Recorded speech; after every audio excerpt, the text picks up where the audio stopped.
Episode की starting होती है और हमें एक लड़की को दिखाया जाता है जो कि भाग रही होती है और इसका नाम सेली है और ये इस किंगडम की प्रिंसेस है। वो अपने गार्ड से ये कहते हुए भाग रही थी कि उसे अब इस किंगडम में नहीं रहना, उसे भी बाहर की दुनिया देखनी है। ये कहते ही वो फिर से भागने लग जाती है। फिर आगे जाकर वो एक लड़के से मिलती है जो एक ट्रेवलर होता है। तो सेली उनसे कहती है तुम मेरी एक मदद करोगे, जो गार्ड्स मेरे पीछे आ रहे तुम उनसे कह दो मैं दूसरी तरफ गई हूँ। तो वो लड़का कहता है हाँ। तो गार्ड जैसे आके उस लड़के से पूछते हैं तो वो लड़का उनको दूसरी डायरेक्शन ही बताता है। तो जैसे वो गार्ड्स वहाँ से चले जाते हैं तो वो सेली वहाँ से बाहर आती है और वो उस लड़के का थैंक्स करती है और वो उस लड़के से उसका नाम पूछती है तो वो लड़का उसे अपना नाम मिको बताता है। उसके बाद वो लड़की कहती है तो चलो क्यों ना मैं तुम्हें ट्रीट, और उसके बाद वो उसे अपनी फेवरेट शॉप पे भी लेके जाती है और उसके बाद वो उसे अपना पूरा किंगडम भी घुमाती है। फिर रात को जब वो मिको के साथ डिनर कर रही होती है तो वो उससे पूछती है कि वो एक ट्रेवलर है तो वो उसे अपने साथ भी ले जा सकता है, क्योंकि वो अपनी प्रिंसेस वाली लाइफ से बहुत ज़्यादा ही तंग आ चुकी है और वो ये भी कहती है उसे ऐसी लाइफ अब नहीं जीनी। जहाँ मिको तो उसे कहता है कि ऐसा क्यों, हर किसी की ख्वाहिश होती है कि वो तुम्हारी तरह लाइफ जी सके, लेकिन तुम एक ट्रेवलर की तरह क्यों जीना चाहती हो। जहाँ सेली बताती है हाँ तुम सही कह रहे हो, मुझे हर चीज़ आसानी से मिल जाती है लेकिन मैं पूरी दुनिया घूमना चाहती हूँ। और रात काफ़ी ज़्यादा हो जाती है तो सेली उसे गुड नाइट कह के चली जाती है सोने के लिए। और बाहर हम कुछ मॉन्स्टर्स को भी देखते हैं जो उसी किंगडम को ऊपर नज़र रखे हुए थे और वो कुछ इविल प्लान भी कर रहे थे उस किंगडम के खिलाफ। फिर हम नेक्स्ट मॉर्निंग का सीन देखते हैं जहाँ मिकोटो कहता है अब उसके निकलने का टाइम हो गया है। तो सेली उससे पूछती क्या तुम मुझे भी अपने साथ लेके जाओगे। तो मिकोटो से कहता है ये इतना आसान भी नहीं है जितना तुम सोच रही हो सकता है तुम ट्रैवलिंग के दौरान बीच में मारी भी जा सको या हो सकता है तुम बीच में जंगल में कहीं खो जाओ। और उसकी बातें सुन के सेली काफ़ी ज़्यादा ही डर जाती है और वो मिकोटो को गुड बाय कहती है और जाते जाते मिकोटो ये कहता है वो उससे मजाक कर रहा था। फिर हमें नेक्स्ट सीन में एक किंग को दिखाया जाता है जो कि सेली का फादर था, जहाँ उसी की किंगडम के कुछ सैनिक एक मॉन्स्टर को पकड़ कर लेकर आए हुए थे और वो मॉन्स्टर आगे आकर अपना इंट्रोडक्शन देने लगता है। वो कहता है उसका नाम ये की, वो डायरेक्ट उस किंग को धमकी देने लगता हर महीने में 30 लोगों को दिया करे वरना हम तुम्हारे किंगडम में इतनी तबाही मचाएंगे तुम सोच भी नहीं सकते। ये सुनकर वहाँ पर एक गार्ड को काफ़ी ज़्यादा गुस्सा आ जाता है। वो उसे कहता है अपनी ज़बान संभाल के बात करो। तो वो मॉन्स्टर अपनी एक ही हल्की सी पावर का यूज़ करके उसकी गर्दन को वहीं उड़ा देता है। ये देखने के बाद वहाँ जितने भी लोग खड़े होते हैं वो सारे के सारे वहीं पे बहुत ज़्यादा ही डर जाते हैं। इस सब के बाद हम याकी को देखते हैं जो कि उस किंगडम से बाहर निकल रहा होता है और वो कहता है फाइनली उनका मिशन कंप्लीट हो गया। फिर वो अपने साइड में मिकोटो को देखता है जिसको देखने के बाद वो काफ़ी ज़्यादा ही डर जाता है और वो कहता है उन्हें अब यहाँ से भागना होगा और वो ये कहती है वहाँ से भागने लग जाता है।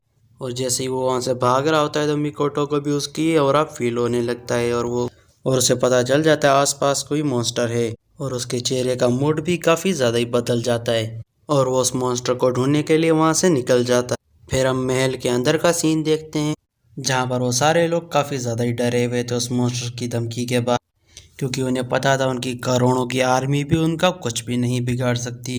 उन लोगों के पास वहाँ पर कोई भी ऑप्शन नहीं होता उनकी शर्त मानने के अलावा।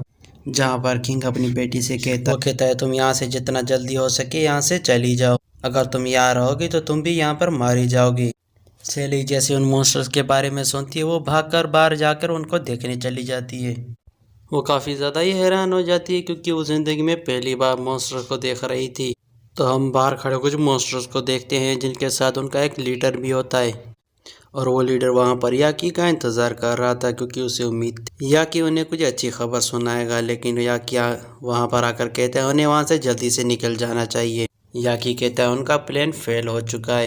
वो कहता है जिस बंदे ने मेरे पूरे किंगडम को मारा था वो बंदा यहीं पर मौजूद है। उसकी बात सुनने के बाद कोई भी उसका यकीन नहीं करता। तभी उस जगह मिकोटो भी एंट्री लेता है उनके सामने और पीछे से वहाँ पर सेली भी आ जाती है जो कि मिकोटो को अलर्ट कर रही होती है। वो कहती है कि जिन लोगों के सामने तुम खड़े हो वो लोग मॉन्स्टर्स हैं।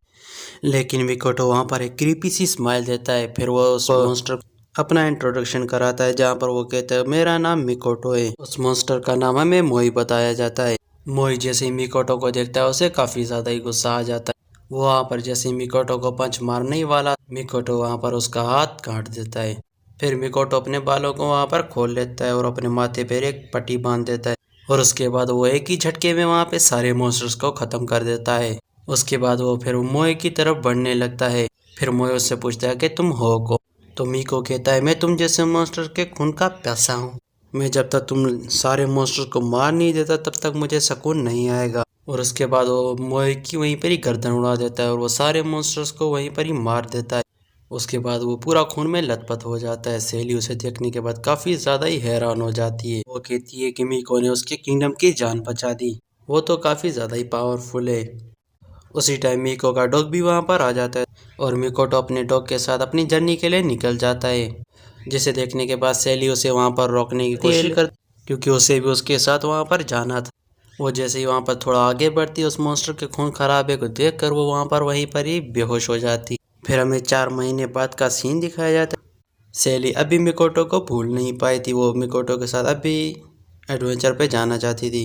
फिर सेली अपने फादर के पास जाती है, वो अपने बाल वहीं पर ही काट देती है और वो कहती है कि वो एक प्रिंसेस की तरह नहीं रहना चाहती, वो एक नॉर्मल लाइफ गुजारना चाहती है। जहाँ किंग अपनी बेटी को इतना सीरियस देख के वो उसके साथ एग्री कर लेता है। ये सुनने के बाद सेली काफ़ी ज़्यादा ही खुश हो जाती है और वो ट्रैवलर के कपड़े पहनकर अपने किंगडम को छोड़ के चली जाती है।